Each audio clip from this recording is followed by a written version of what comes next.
So today we will do the thoracolumbar fascia. So thoracolumbar fascia is a deep fascia which is coming from the thorax and continuous with the posterior abdominal wall. So it is called the thoracolumbar fascia. So in order to study thoracolumbar fascia, first we remove the skin of the back side of the thorax and abdomen. Then we remove the superficial fascia. Then we see the thoracolumbar fascia.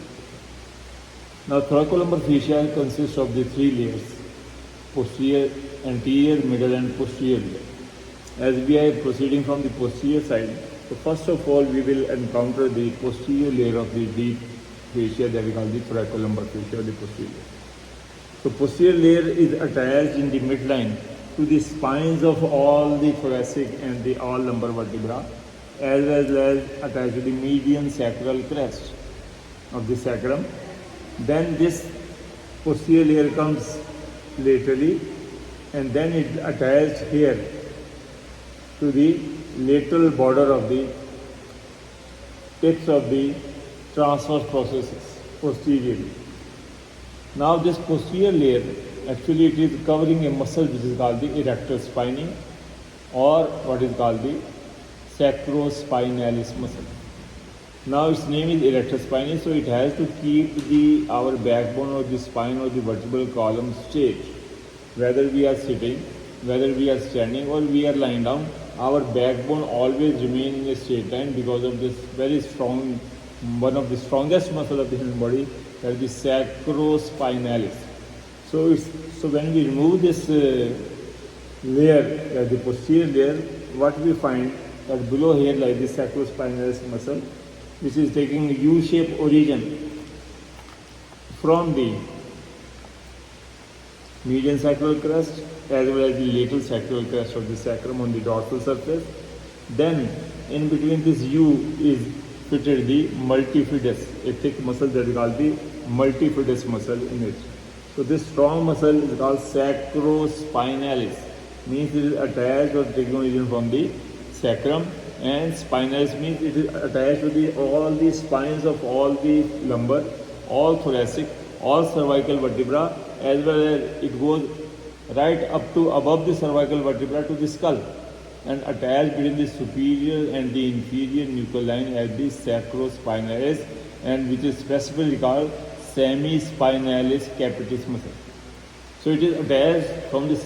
So this muscle attaches the sacrum with the skull, and laterally it is taking origin from the posterior surface of the spines of all thoracic lumbar vertebra posteriorly, as well as from the lamina of all the lumbar and the thoracic vertebra.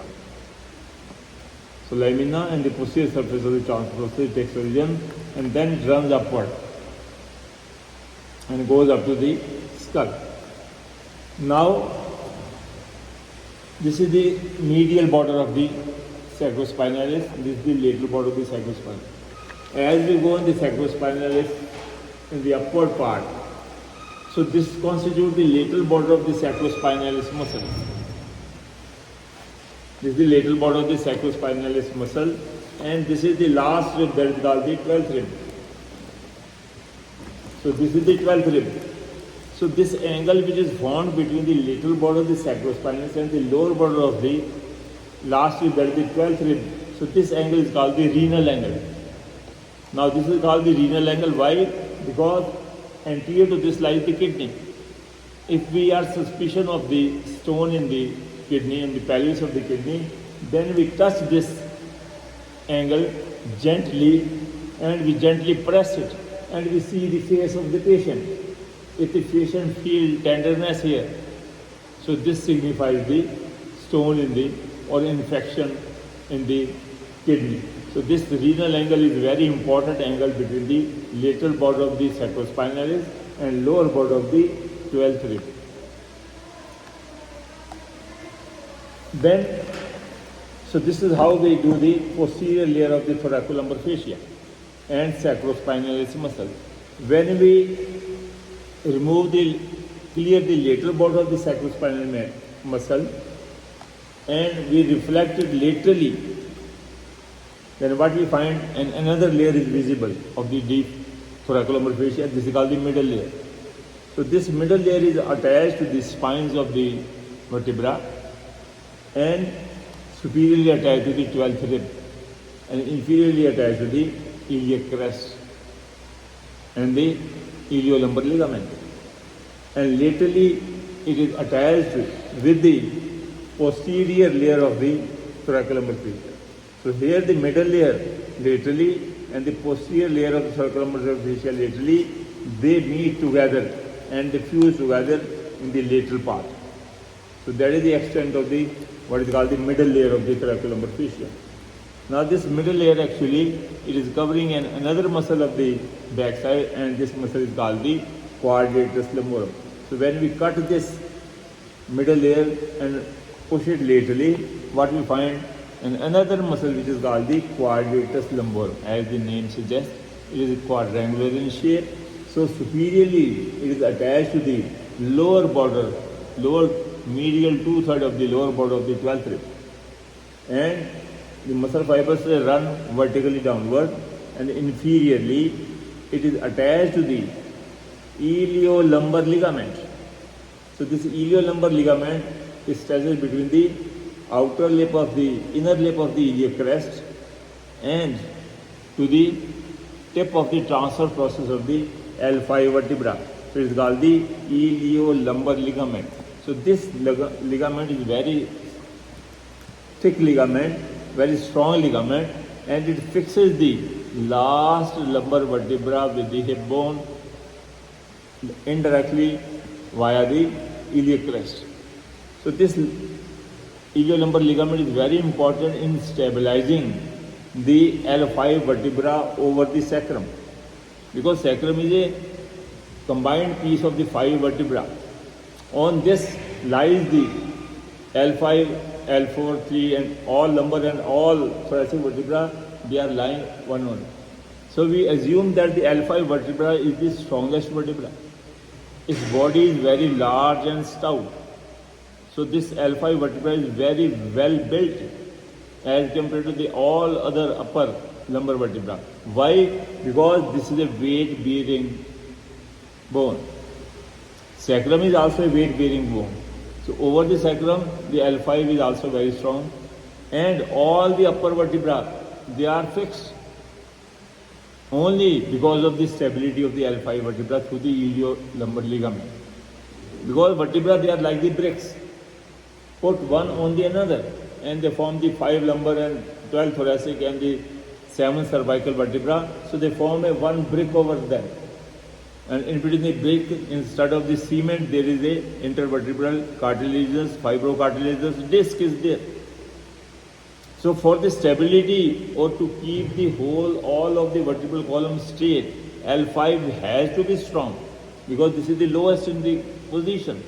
So if it is strong and if it is fixed, then all the upper vertebra, they are also fixed, and it gives the stability to the upper vertebra.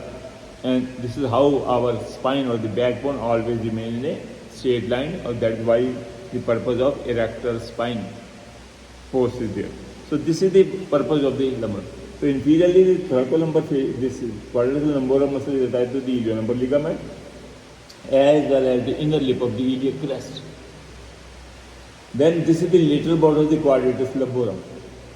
So when we remove this quadratus lumborum muscle, what we see, there is the anterior layer of the thoracolumbar fascia.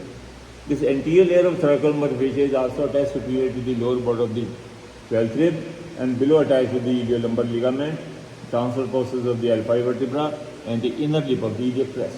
So this is how the 3 layers are sandwiching 2 muscles, quadratus lumborum and erector spinae or sacrospinalis muscle. And laterally, when we trace these 3 layers of the thoracolumbar fascia, they are fused together. See, the posterior layer laterally is fused to the middle layer, and then anterior layer is fused to the middle layer.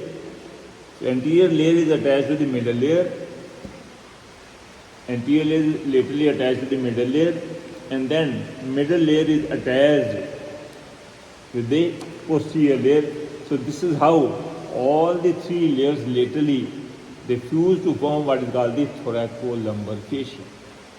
And this thoracolumbar fascia, when we trace laterally, it is attached to the lower border of the lateral 1/3 of the 12th rib. So medial 2/3 lower border is made for the quadratus lumborum, while the lateral 1/3 is left only to be attached to the thoracolumbar fascia. So this is how the thoracolumbar fascia is formed by the fusion of three layers: anterior, middle, and posterior. Laterally, superiorly, thoracolumbar fascia is attached to the lateral 1/3 of the lower border of the 12th rib, and inferiorly it is attached to the inner lip of the iliac crest. And at the tip of the 12th rib, or where the 12th rib is ending, this thoracolumbar fascia gives the origin to the two muscles. One is called the internal oblique muscle, which goes anteriorly, and over it is the transversus abdominis. So transverse abdominis and internal oblique muscle, they take origin from the lateral border of the thoracolumbar fascia, which stretches between the tip of the 12th rib up to the inner lip of the iliac crest. Or indirectly we can say the internal oblique and transverse abdominis, they are attached to the thoracolumbar fascia. So the function of the thoracolumbar fascia to protect the kidney, because kidney lies in the abdominal cavity touching the posterior abdominal wall. So posterior abdominal wall is having very strong muscles.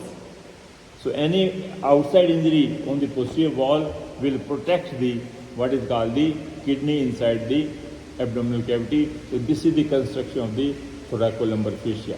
In obesity, what happens? Patients suffer from the low backache.